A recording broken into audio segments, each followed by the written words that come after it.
बिस्मिल्लाहिर्रहमानिर्रहीम अस्सलाम वालेकुम प्यारे दोस्तों। Hope you will be fine. Welcome to U N jobs hub channel. दोस्तों, आज की जो जॉब्स अपडेट है ये FPSC federal public service commission, जो कि एक नेशनल ऑर्गेनाइजेशन है और फेडरल की तरफ से जो वैकेंट पोस्ट अनाउंस की जाती हैं उनके जो एग्ज़ाम होते हैं वो ये अदारा कंडक्ट करवाता है। तो रिसेंटली एफपीएससी की तरफ से डिफरेंट वैकेंट पोस्ट अनाउंस की गई हैं और देखते हैं कि वो कौन सी पोस्ट्स हैं और आपने किस तरह उनका जो एलिजिबिलिटी क्राइटेरिया उसको फॉलो करते हुए अप्लाई करना है। तो चलते हैं एडवर्टाइजमेंट की जानिब। यहाँ पर मेरे सामने एफपीएससी की एक एडवर्टाइजमेंट ओपन है जो कि लेटेस्ट एडवर्टाइजमेंट है। यहाँ पर सबसे पहले जो है वो लास्ट डेट मेंशन की गई है 22 जून 2020 से पहले पहले आपने अप्लाई करना है। सबसे पहले जो पोस्ट है केस नंबर 33 में इंस्पेक्टर की पोस्ट है और ये परमानेंट पोस्ट है airport security force ASF cabinet secretariat aviation division में। इसकी जो मिनिमम क्वालिफिकेशन है वो बैचलर डिग्री है। फिजिकल स्टैंडर्ड ऑफ फिटनेस जो है वो मिनिमम हाइट और मिनिमम वेट बताया गया है और जो एज लिमिट है वो भी यहाँ पर मेंशन है और जो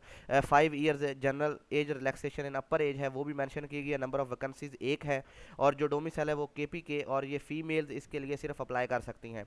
तो नेक्स्ट अगर देखें तो यहाँ पर केस नंबर 34 में सेकंड इंजीनियर इलेक्ट्रॉनिक्स की पोस्ट है और इस ये नेवल हेडक्वार्टर में ये डिपार्टमेंट की तरफ से है और इनका जो मिनिमम क्वालिफिकेशन क्राइटेरिया है वो bachelor of engineering in electrical electronics computer और ये डिफरेंट सब्जेक्ट्स जो हैं इनमें अगर आपके पास डिग्री है तो आप अप्लाई कर सकते हैं और 5 ईयर्स पोस्ट क्वालिफिकेशन एक्सपीरियंस भी होना चाहिए आपके पास।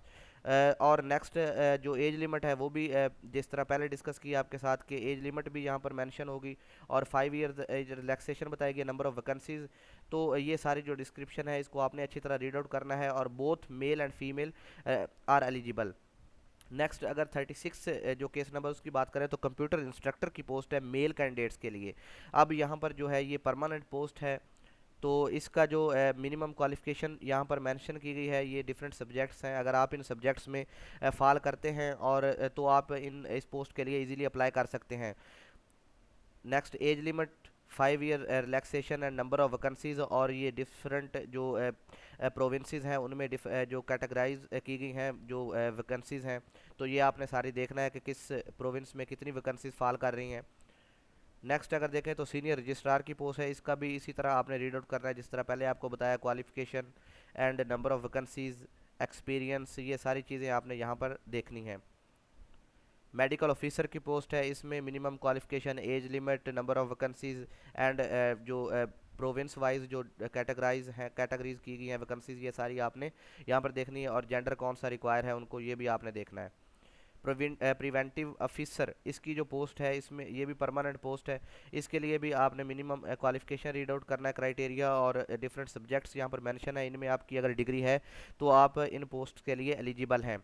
Minimum physical standard for male and for female mention किए गए हैं और डोमिसाइल जो है वो पंजाब सिंध और ये सारे जो प्रोविंसेस हैं इनका डोमिसाइल है अगर आपके पास तो आप इन वैकेंसीज के लिए एलिजिबिलिटी क्राइटेरिया पर पूरा उतरते हैं।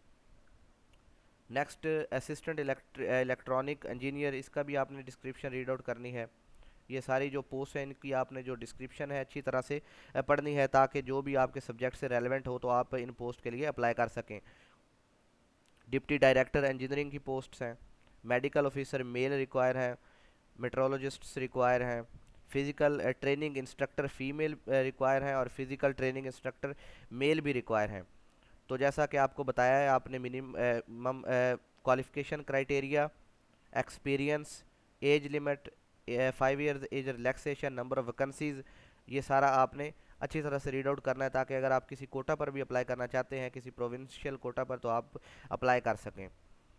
ट्रेन्ड ग्रेजुएट टीचर की जो पोस्ट है इसमें मेल रिक्वायर हैं और ये परमानेंट पोस्ट है directorate of federal government education institutions में। इनका जो मिनिमम क्वालिफिकेशन क्राइटेरिया है वो bachelor degree with C grade in the relevant subject with BEd. अगर आपके पास ये रेलेवेंट सब्जेक्ट्स के रिलेटेड डिग्री है और बीएड भी है आपके पास तो आप इन जो ये वैकेंसी है इसके लिए एलिजिबल हैं। अगर ये डिफरेंट क्यूरीज आ रही थी कि बीएड अगर अभी नहीं है और हम अप्लाई कर सकते हैं टेस्ट दे सकते हैं तो आप अप्लाई भी कर सकते हैं टेस्ट भी दे लेंगे, लेकिन जब इंटरव्यू होगा तो आपसे बीएड डिमांड की जाएगी और अगर आपके पास बीएड कंप्लीट डिग्री ना हुई तो आपको वहाँ से आपको कैंसिल कर दी जाएगी ये। तो आप अपना जो है इंटरव्यू नहीं दे सकेंगे बीएड के बगैर।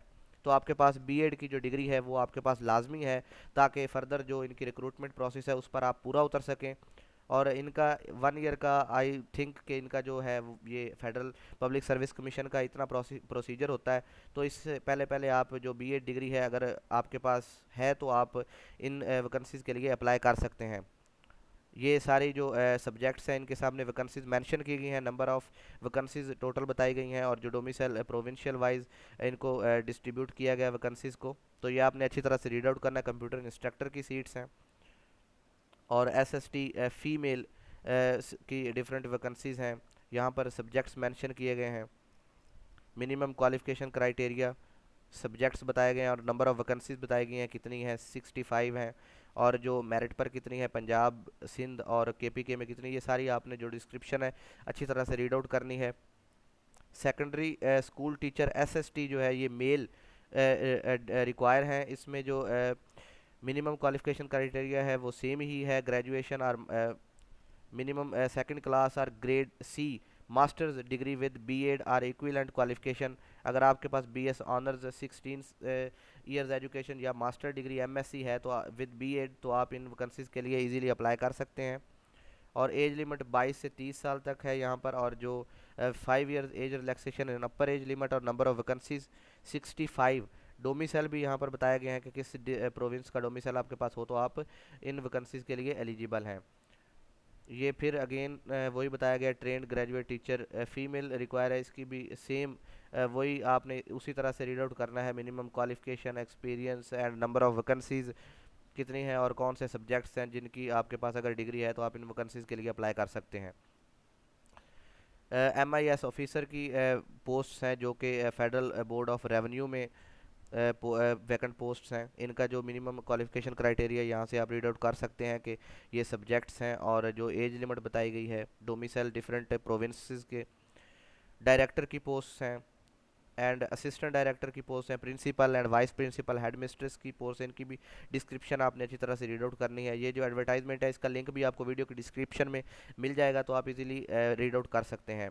Principal, vice principal, head mistress, number of vacancies, और जो इम्पोर्टेंट इंस्ट्रक्शन है फॉर सबमिशन ऑफ एप्लीकेशन, ये आपके साथ डिस्कस करते हैं कि आपने अप्लाई कैसे करना है, प्रोसीजर टू अप्लाई। इसका जो अप्लाई का प्रोसीजर है वो ऑनलाइन होगा, तो आपने चैनल के साथ जुड़े रहना है। आपको जो ऑनलाइन प्रोसीजर है कंप्लीट वो भी बता दिया जाएगा कि किस तरह आपने अप्लाई करना है।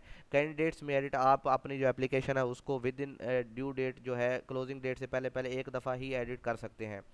तो बाकी आपने हार्ड कॉपी में सबमिट नहीं करवाने, क्योंकि हार्ड कॉपी में अलाउ नहीं है सबमिशन, और जस्ट ऑनलाइन ही अप्लाई करना है। एडमिशन फ़ी, एप्लीकेशन फ़ीस की अगर बात करें तो 16 से 17 स्केल तक 300 है। 18 स्केल की जो अगर पोस्ट पर अप्लाई करते हैं तो 750, और जो 19 स्केल उसके लिए 1200, और 20 स्केल के लिए एंड अबव 1500 फ़ीस है। फ़ीस आपकी जो है ये national bank of Punjab, national bank of Pakistan की किसी भी ब्रांच में आप सबमिट करवा सकते हैं। और बैंक ड्राफ्ट, चेक या पोस्टल आर्डर सबमिट नहीं होगा। आपने ऑनलाइन जो चलान फॉर्म है इसका एफपीएससी का, वो भी आपको बता दूंगा, लिंक उसका डिस्क्रिप्शन में प्रोवाइड कर दूंगा कि आपने वहां से डाउनलोड कर लेना है। तो उसका प्रिंट निकलवा कर आपने नेशनल बैंक की किसी भी ब्रांच में सबमिट करवानी है fees. And relaxation in upper age limit आपके साथ पहले डिस्कस कर दी गई है। Short listing criteria for interview, ये इस कंडीशन के अकॉर्डिंग होगा। और जो डॉक्यूमेंट्स रिक्वायर्ड फॉर कैंडिडेट्स, अगर आप टेस्ट पास करके शार्ट लिस्ट कर दिए जाते हैं तो ये जो डॉक्यूमेंट्स हैं ये आपने सबमिट करवाने हैं। ये सारी डॉक्यूमेंट्स जो है इनको भी अच्छी तरह से आपने रीड आउट करना है, कौन से डॉक्यूमेंट्स आपने सबमिट करवाने हैं।